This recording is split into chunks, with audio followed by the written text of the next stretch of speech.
Hello, my name is Delphine and I need your help. I had never ever been interested in politics, but became increasingly concerned about our open borders.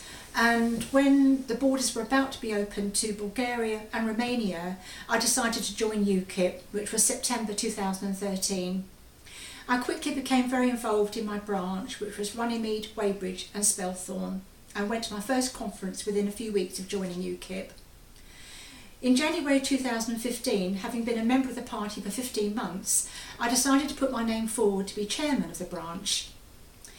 Over the previous 6 months, I had already organised fundraising events, of which there had been none during my time as a member, and instigated and organised monthly public meetings trying to gain more members and gain leafleters for our branch. Despite having 6 nominations, my application was blocked by 2 men who were currently running the branch, one of whom was simply an appointed chairman. The 2 regional organisers later admitted that I had indeed been blocked, and I have this on tape. Various complaints after the AGM brought about a special meeting by the 2 regional organisers. At this meeting, the branches were officially split. Runnymede and Weybridge was split from Spelthorne.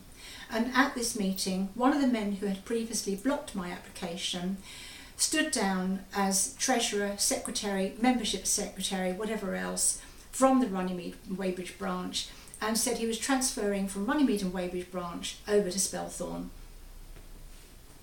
I was officially elected chairman at the forthcoming EGM on the 31st of March. 2 weeks later, I discovered that over £3,000 had been taken from the branch funds by the guy who had transferred over to Spelthorne, and he placed this money into his own personal accounts. When I mentioned this to the 2 regional organisers by email, giving them a photocopy of the bank statement, I had no reply from them about this incident. The person in question had no authority whatsoever to do this. Throughout the summer, I had problems with some members of the committee. This resulted in me being ousted at an unauthorised meeting, which was complicitly run by the 2 regional organisers. And the following day, certain members of the committee, in support of me and in protest, resigned from the committee. They were the agent, campaign manager, parliamentary candidate, IT specialist and a target candidate. 2 of them were patron members of the party and they resigned their patron membership. One transferred to a completely different branch. Some of the members of the Runnymede and Weybridge branch actually wrote to Paul Oakton at the time saying they wanted me back as chairman, but this fell on deaf ears and nothing was done about it. I wrote an appeal to the NEC, but the General Secretary deemed this was not of an important enough situation, and it was never put before the NEC, which was actually breaking a party rule. I made an official complaint against a party official, and again this was totally ignored, and was just totally ignored basically by the General Secretary. I discovered in December that I'd been banned from the Christmas party. This was an event which I'd organised and instigated a year earlier, but I was actually banned from attending, which is another party rule broken. With the next AGM coming up in January 14th, 2016, I was persuaded by people to stand again for the position of chairman. I mean, actually I was still technically chairman, but that's by the by. Trying to be brief, my nomination was sent to the regional organiser Chris Adams 1 week before the meeting and accepted. I had about 12 people supporting me. Trying to be brief, the AGM actually turned out to be an EGM. No notification of this was sent to members of the branch, again breaking another party rule. But again, I was blocked. I was actually blocked from standing as chairman by the 2 regional organisers and from people above them. I decided to walk out, handing my membership card over, saying, "You can have this." 2 other members also walked out, handing over their membership cards. I later discovered that once I had left, the rules were changed and a committee was put together, although they called it a steering committee. 9:05 the next morning, I telephoned head office saying that I did not want to resign from the party and could they please send me my membership card back. After several phone calls and emails, I was told that I had resigned, and that was that. I wrote to the regional organisers and the General Secretary over the next few days, asking them when the proper AGM was going to be held, and also when we would receive minutes of the meeting of the 14th of January. These were totally ignored. We never got minutes, despite the regional organiser taking notes throughout the meeting, and an AGM was never held that year, again breaking another rule.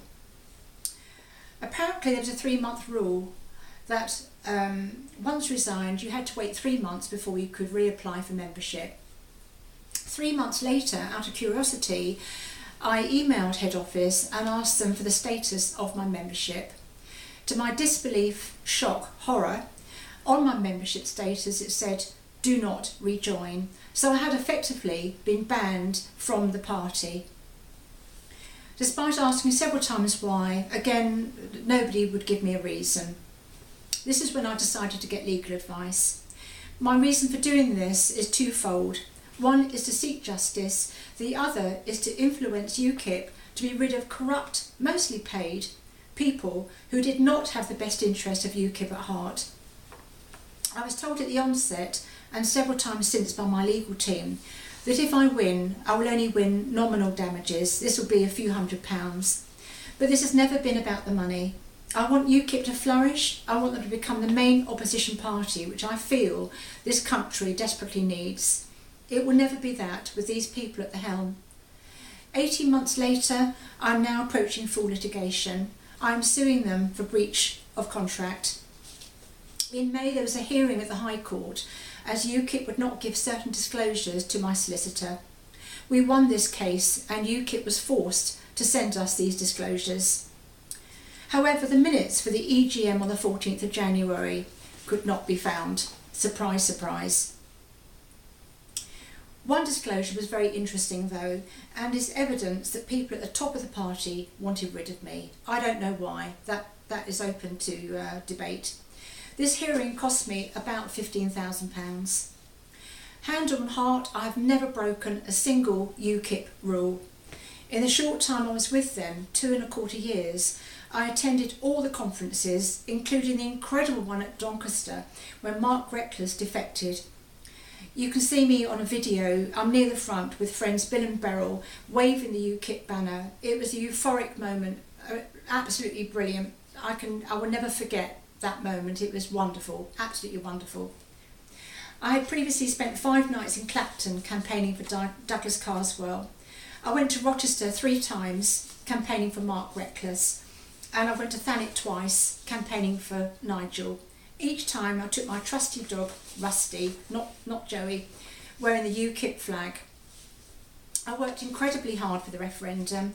I instigated and ran stalls, leafleted, organised other leafleters, put together a quiz leaflet, and even organised tellers for 3 polling stations to ensure there was somebody there each hour on polling day. My costs so far are £26,000, which I cannot afford to lose. My solicitor tells me that to continue, my costs will rise another 15 to 25,000 plus VAT. I cannot afford this. Apparently I will never get back all my costs anyway, even if I win, so I will be losing thousands of pounds whatever the outcome. I'm therefore asking you for your help to enable me to continue. My target is to raise £30,000, and whatever you give, I will be very, very grateful for. Thank you for taking the time to listen to this. Apologies it's so long.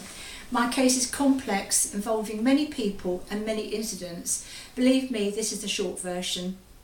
My witness statement is 23 pages long, and there are over 110 exhibits, which are copies of emails, minutes of meetings and so on.